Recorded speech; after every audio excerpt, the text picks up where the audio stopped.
Welcome to Real Herbalism Radio, show 197, recorded at River Road Studios in Eugene, Oregon. Hey, we're brought to you by the Herbal Nerd Society, a special group of people that decided they wanted to help support us and the practical herbalist and everything that we do.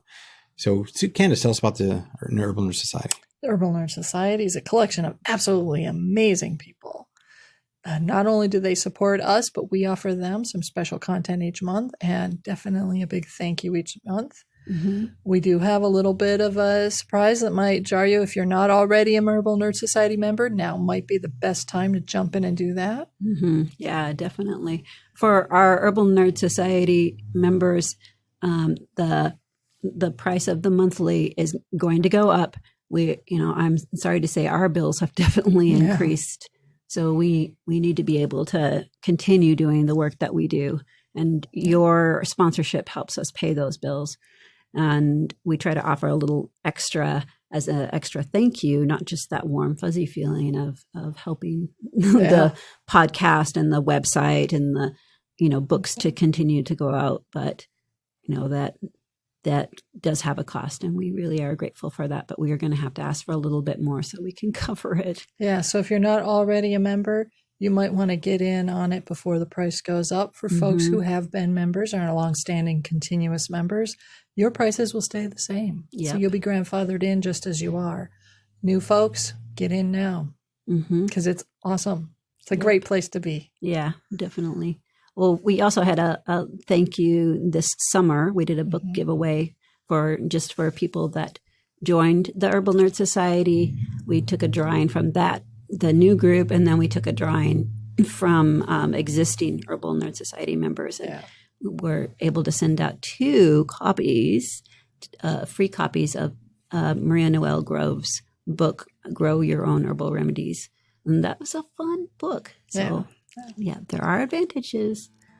Yeah, thank you very much. All right, as always, follow us on the socials, Pinterest, Instagram, Facebook. You can find us at #ThePracticalHerbalist, at The Practical Herbalist on Facebook.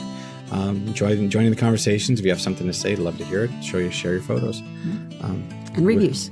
Right. And with that, on with the show. We had Jimmy Betts in last week, and I thought it was going to be one kind of interview. It was going to be all about survival herbalism, and it was going to be this gritty kind of talk about, herbs when you cut your finger off, that kind of stuff. And it turned out to be something completely different. And we talked about a whole myriad of other topics, including meditation and key medical qigong. Qigong. I mean, all those different things. So it was a very different podcast for us. And I think I'm listening. I was excited, but I want to really hear what you and Sue have to say about it. So without further ado, here are your hosts, Candace Hunter and Sue Sierra Lupe. I'm Candace Hunter. And I'm Sue Sierra Lupe. And welcome to Real Herbalism Radio.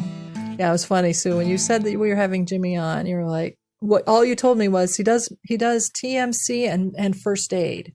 So I'm picturing someone kind of like, like what Seven Song does, going out into these groups, like conferences and things. Or in his case, I thought perhaps, since I knew he had the social activism thing, he'd probably be out where activists are doing stuff. And he does that. And and I was expecting that he would be doing sort of a little bit like Jamie Subkowski did with the, being out there on the front lines, and that there would be all this like first aid stuff. And it would be kind of like listening to a combination of prepper using Chinese herbs. No, it wasn't that at all. So it was so much more relaxed. Right. He was much more peaceful and calm than I expected. Yeah. Well, he is a professional activist. He gets funded through the community to go through different places and train folks, not only how to do the healing part that he does, but that preventative stuff, which is, don't be an idiot. Like just, right. You could try listening to people. Like most of the thing about getting yourself into trouble is just poor listening skills and being reactive instead of looking at the environment. And activism is supposed to be about communication. So that's, unfortunately, some people get a little riled up, and that's a good energy to inspire yourself on, but it also means that you can make some pretty foolhardy decisions. Yes. And when people do that, then of course he's there with the physical part of it. But a huge part of his job really is getting people into the mindset of healing, starting with themselves, and then sharing that with others. Right. So I don't recall myself having my mind changed when someone was yelling at me. I don't remember ever that occurring as well. No, it tends to put me on the defensive, and then I see the person that is also engaged with the yelling as being the villain. As opposed to it sets up a black and white situation, or an us them. And then they in turn see me as the villain too. So instead of someone that is sharing wisdom or a problem solving experience, and that kind of thing is just that's his bread and butter, and I'm sure he's saved countless lives and changed countless lives. I'm sure, doing that too. I think that's a preventative medicine that herbalists really would do well to add to their repertoire. Yeah, I think taking the time to sit and listen and just be with the problem, whatever it is one of the key pieces of healing. Yep. Anything really, but it seems, at least in the work that I've done so far, that's been a key part of being able to be successful and see success with people. Mm-hmm. Yeah, and one of the things that he stated was not being a force but a guide. Yeah. Which is how medicine works anyway. Yes. I mean, our job as herbalists are really have very little to do with tourniquets. Right. Yes. Yeah. We're not into the heroic medicine, really. Yeah. I mean, herbs and plants aren't about forcing the issue. Mm-hmm. They're usually about guiding the issue. Yeah. Yeah, and changing that part within ourselves. That some of the traditions that I was raised with are far more reactive and defensive. Yeah. And Patrick made a noise. Sorry, I honestly didn't think that was going to happen. Stop screwing around, you. I'm so sorry. It's okay. Wow. It's not me this time. Oh my God. Now listeners, we have electronics here. Yeah. So there's a little look behind the curtain. Right. I'm just gonna go sit in the corner now. Feel shame. No, don't feel shame. Don't feel shame. It's funny. It's all good. Just breathe. Okay. Mm-hmm. Just breathe. Yeah. I thought it was really crazy what he was talking about with doing that survivalist camp. Oh yeah. Yeah. He really thought that was going to be different than what it turned into. Oh, really? Yes. Oh. Let me guess. It turned into something very redneck, conservative, militant, terrible kind of thing. Yes, correct. So the people that had put it on had it with the idea that, you would learn how to survive in these situations and then be able to teach others. Mm-hmm. And what Jimmy noticed was, one, he was one of the few people of color there. Right. Yeah, that's not surprising. Actually, a huge chunk of white gentlemen, and then gentlemen. They were dudes. Mm-hmm. And my experience working with a vulnerable population is the people that have actually been kidnapped, and in that scenario, they have all been young women. So this was supposed to be training for, like, if you're kidnapped or something? Right.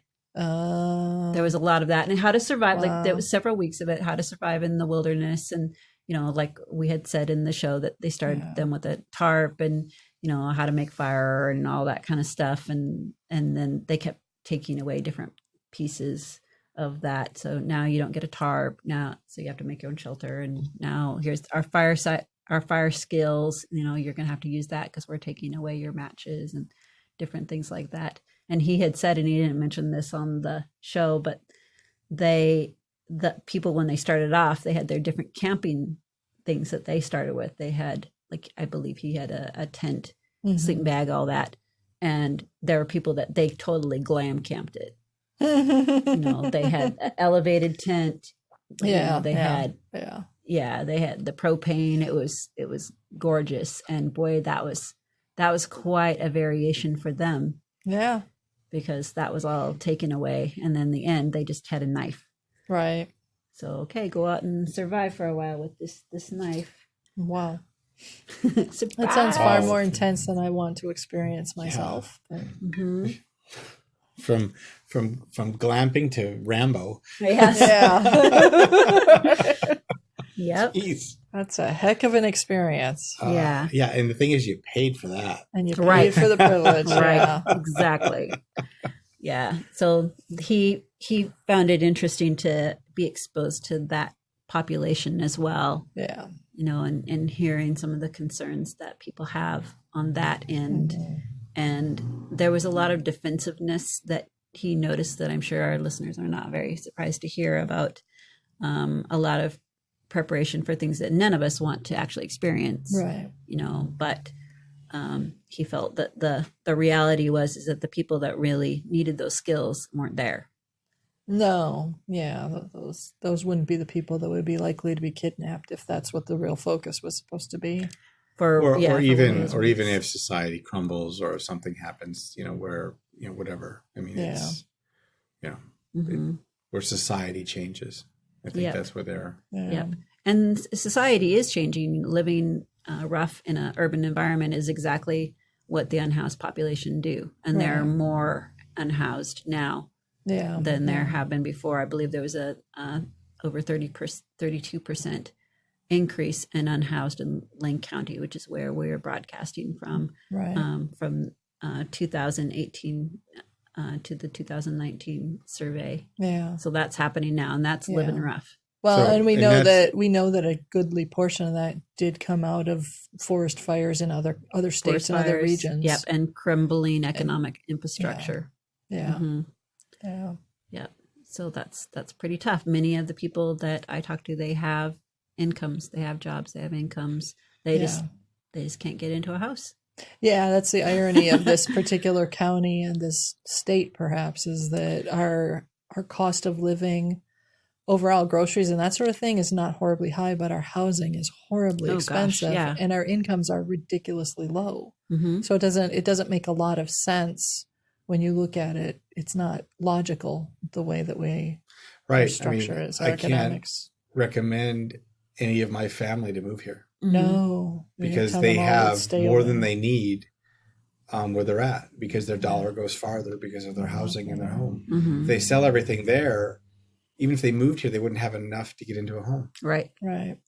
Yeah. So I just tell people, my dad has talked about it, and I said, no, don't come here. Yeah. The Midwestern people we know are like, nope, stay there. You'll get more for what you have there than you will here. Yeah. And that's just too bad, but it is what it is. Yep. But there are a lot of people that have come up, like from California or other places. There have been natural disasters around. Sure. Yeah. And we're going to see it. We had so many tornadoes this year, for example.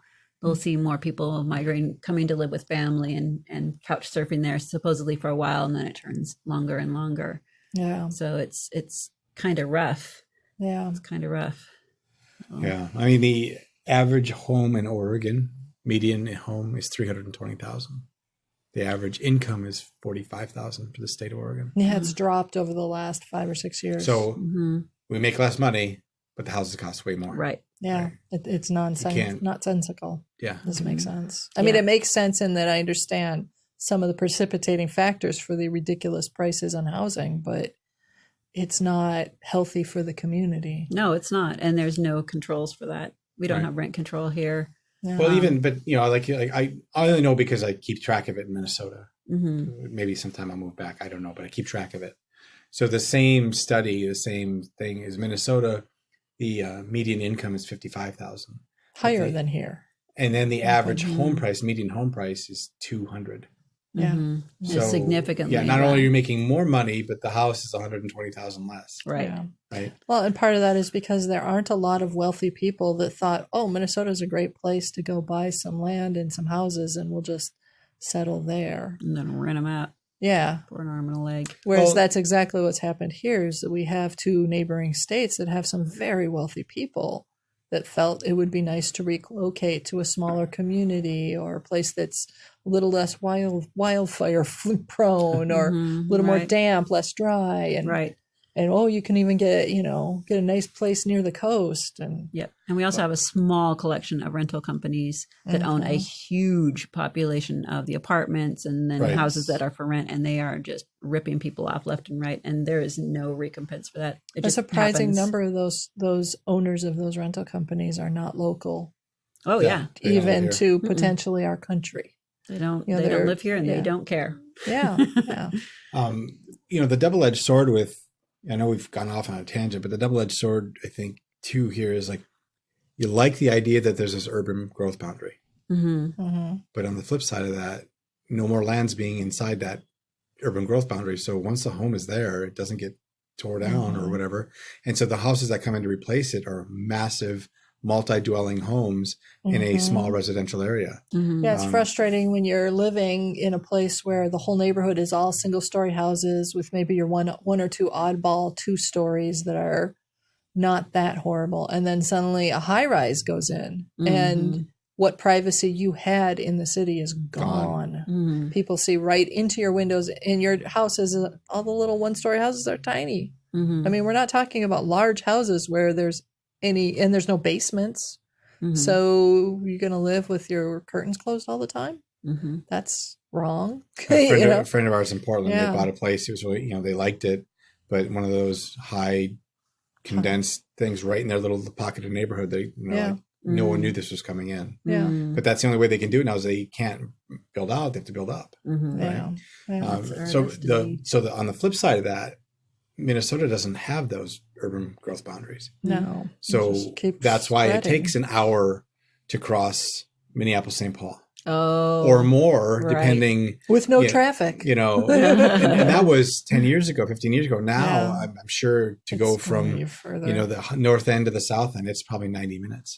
Easy. Yeah. Wow. And you're still in the metro area, But they have the land that they just keep taking and taking and taking. New developments come on, they do things. So it's a little different, but so I like the idea of keeping things, condensed, but then there's the other side of it where no new homes are being made, and what is being made are usually really, really expensive, or they're really these high, these 3 or 4 unit dwelling units that they're putting in. So. And then what we run into is we have a change in our environment because we've changed it because of growth of population, but we haven't made infrastructure changes to accommodate that. So our roads are not big enough to accommodate that. Our public transportation isn't big enough.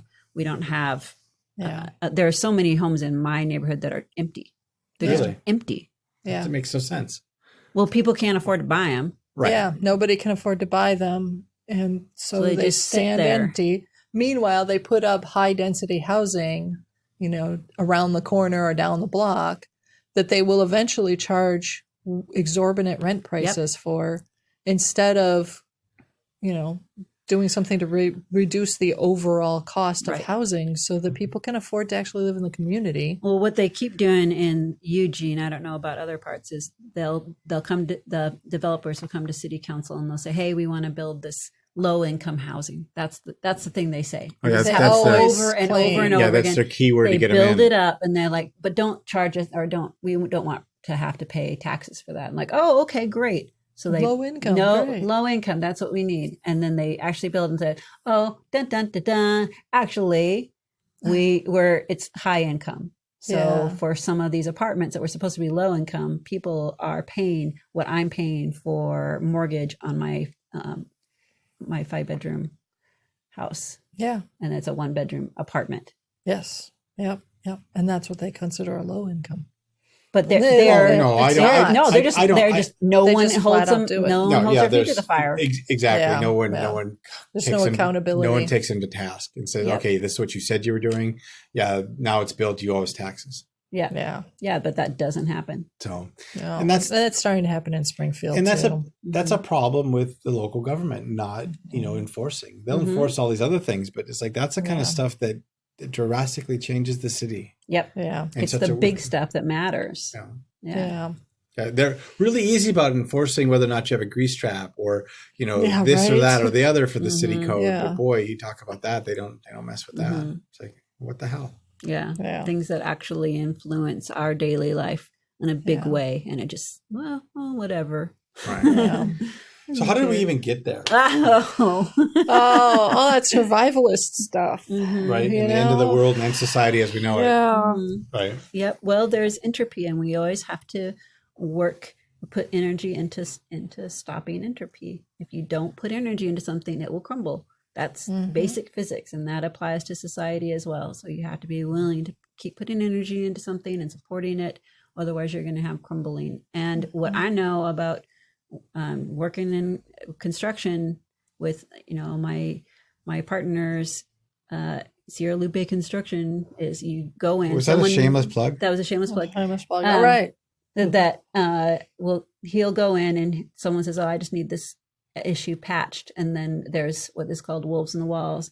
There's dry rot, or there's ants, or there's huge problems, and it just turns bigger and bigger, and it keeps going down farther than what you had seen before because it just wasn't managed before. People thought it was just fine, and it wasn't, and it got worse without noticing, and now it's a huge issue.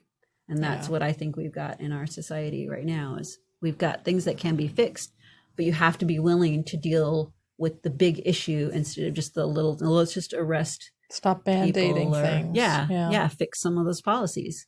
Yeah. That is my idea.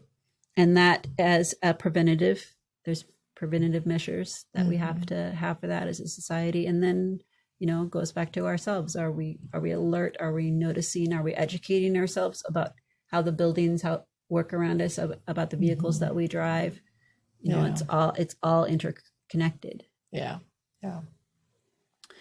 So I am a better herbalist if I am keeping my tools in place and maintained. And my car needs to be in good working condition. Otherwise, I can't get out to helping people. I don't have the luxury of just saying, well, I'm an herbalist, so I just have to keep my scissors sharp and my bottles cleaned. It's all having to do with society. And my backyard should have things that work on the broader perspective, not just growing little herbs for whatever, but things that keep me balanced, that bloom and make me happy when I go outside, and have lovely smells, things that attract wildlife. So the wildlife around me that provide such majesty and health for the community, like I need to have that too. It's a big issue, and it can feel overwhelming, but you just one foot in front of the other. Right. That first year I planted snowberries. Yeah. It wasn't medicine for me. It was medicine for the pollinators. Yeah. And that felt really good. And now I see it kind of taking over this shaded little patch, and like, oh, you go. Yay. Yay. Yep. And then that made it possible to put in some other plants that work well in that kind of environment, because, I'm not clearing out the leaf litter, and there are things that go really well with the snowberry, and it just keeps going on and on and on. And, being able to have the yarrow growing in near the heat pump, which is a lot more environmentally friendly, and just it all feels nice. Yay.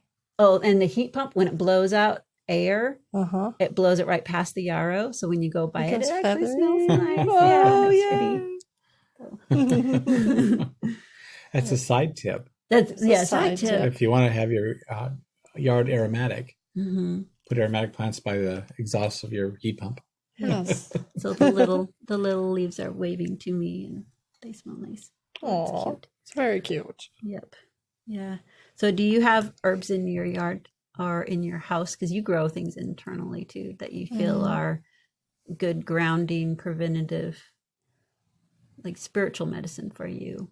All the plants really ultimately are spiritual medicine for me, to be honest. I mean, I have rose geranium that I grow in my inside on the aeroponic garden, which is like in inside? the middle. Yeah. I didn't see them there. I planted a whole bunch of rose geranium this year too. Yeah. I've got one in a pot outside, but I've got the rose geranium inside that is also there. And I just started a rosemary inside on the aeroponic garden as well. both The of one I them. gave you? Well, it was a cutting from that one, I okay. think. Huh. And then, so those ones are ones that I keep inside just because they're good. Yeah, and they're you know, fragrant and yeah, exactly. yeah. But yeah, I mean, my yard is one giant spiritual place. Let's put it that way. You know, altars. yeah. Turn our I mean, homes into. it is, and for me, the Douglas fir is the one who governs all of it. And the Douglas fir showed me where to put the cramp bark that you gave me. I mean, it was really quite clear. It was the one and only spot probably in the whole yard that isn't filled with roots and rocks. Right. And, you know, he knew exactly where to plant it. And he's like, right there. I'm like, okay. And it was the easiest digging I've ever done in my life. I mean, it was shocking. And I had to dig a 10-inch hole or something like that. I mean, it was not a tiny plant. Yeah. You know, it was a deeper plant. And for reasons slightly unknown, and I'm really grateful for them, my dog is not peeing all over that cramp bark. Nice. Anything I put in my yard, my dog wants to pee all over it. It's really irritating. So unless I put it in a raised bed that's at least 18 inches tall, it's going to get peed on. Like the irises that I moved because they were in the way when I moved my bog in the back. Yeah. I moved them into the front, and he's running around peeing on all of them all the time. Like, you're probably going to kill them off. We'll see. I got more irises if you need that. Well, and are they white? Are they white irises? The super tall ones, or the Siberian? I don't know. Mine have white flowers. Okay. Which, you know, I have both. Okay, I would like ones that are not white. Not that I don't love the white ones, but that's all I've got is white ones that are in various spots. Then they were there when we moved in, and I couldn't get rid of any irises, so they're still there. But yeah, my dog pees all over everything. So for reasons unknown, he has, for the most part, not peed on the cramp bark as far as I can tell, which I'm thankful for. Sure. So. And I mean, at that area, I want to turn that into more of a Oregon woodland, you know, stuff that would grow comfortably there. But, you know, it's going to take me a long time to get there. Yeah. Yeah. Yeah. Some things you just have to let it sit a little bit. Yeah. Yeah. There's definitely, I know when I go into the woods, then there are plants that I always looking for. And some of them I can grow in my yard, and some of them I can't. For people that don't have, like, they might have a basement apartment or something like that, if you can't grow plants, you can still build a living herbarium or a feeling of that with dried plants. Yes. You know, that getting the cuttings, and I've seen people they've got rosemary and sage and things like that they have over their doorways, or you know, just little things like that. You can, of course, add lights, the full spectrum lights for growing things indoors, which can be a little difficult. I know some people, they have aquariums with fish, and the only plants that they can grow is the ones in that fish tank. Right. With the fish. Yeah. So that is and that's soothing and comforting, and it's valuable as well. The ideally is that you just got something growing there. But what about those air plants? How do those do with limited light? And I'm looking at you, Candace, because they do well with limited light, although you're going to want to find a way to give them full spectrum light, like swap them out. So like, for instance, before I had the aeroponic garden that I currently have with the light system that it's got, what I ended up doing was, with all my little tillandsias, which is the name of the air plants, with all of those little ones, I had a spot by the window where I would give them sun for, you know, several months. Then I would swap them out with the ones that were further deeper into the house where they weren't getting as much light. So I would just kind of rotate them around every month or so. So that the ones, as they soaked up the light, they usually do a pretty good job of storing a lot of the nutrition and stuff. And then, you know, you can pay attention to them, but, you know, they're surprisingly hardy. Right. Yeah. Yeah. Don't most people, the way they kill it is by overwatering them? Yes. And I'm definitely never going to manage to kill any plant by overwatering, except perhaps the one that I put in the one pot and then forgot and left it out. So the rain was overwatering it. It's not mine. No, it wasn't me. That was Mother Nature overwatering that pot. Okay. Which, Yep. I should know better. Yeah. But Yep. I know some people have trouble. They have pets that get into their indoor plants, and those little cats especially are cats especially. Yes. Yes. So I have these huge glass aquarium looking things. They're just, I think you're supposed to put decorative pasta in it or something. Oh, nice. So I put some and put like high moisture plants in there, ones that weren't doing very well with the dry heat that we have in our house. And I just put that in there, and they're going gangbusters. They're doing extremely well. And you don't need a tight fitting lid for that, but it's just they're protected from our cat Rainy is the problem. Yeah. She just thinks everything is so interesting, and at some point it's got to go in her mouth. Yeah. So awesome. Yes. She's a snot. Yeah. So, and for plants that can deal with that, I'm sure there's probably a number of books that will give you guidance on that one. Mm-hmm. But I was so pleased to see that I could have a plant right next to my sewing machine, because Rainy likes to jump up there and kind of check things out inappropriately. And then when I have my back turned, then I hear the chewing sound. Yeah. So having that little, what is it? It's not an aquarium. I can't remember what it's called. Terrarium. Right. Yeah. Having a terrarium there was nice. And then I have a plastic animal assortment from when the kids are little that are just like little plastic boats or whatever that are in there as well, all over the place. Oh, that's cute. Yep. A little tiny Godzilla and a little turtle, and then a ship that I think might perpetually feel in peril. So, yeah, but it's fun. Yeah. Fun. So I think that there are ways of changing your life by putting plants in. Yeah. Of course, bouquets are fabulous too, but there's so much joy that I just get from having jars of leaves and things that I'm not going to use. I just have them there because I think they're so interesting, and they have an assortment of things. And one time a friend of mine had these cool little berries that she found, and she had them, they were dried, and she like sprinkled seed beads in there too. Oh, and cute. She had that in a little jar. It was pretty cute. Yeah. So, the sky's the limit as far as making sure that you're healing yourself and feeling attached to where you are, rather than just feeling like there's just walls around you. Yeah. And as you're gazing at something that's beautiful, that's a meditation too. It sure is. So that's one of the many reasons why art is so important in our lives. So anyway, that was a ramble. Yeah, that was. Goodness sakes. But Jimmy Betts, if you're listening, thank you very much for bringing so much healing into our lives. And I get to have him as a guest at my house when he comes by, and he is a delight because he's so interesting. You just sit down, have a little cup of coffee, and next thing you know, we're having this long philosophical conversation. And I'm always peppering him with plant questions because he goes all over the place. But he's wonderful. Yes. So thank you for coming on to our show, and as always, put an herb on it.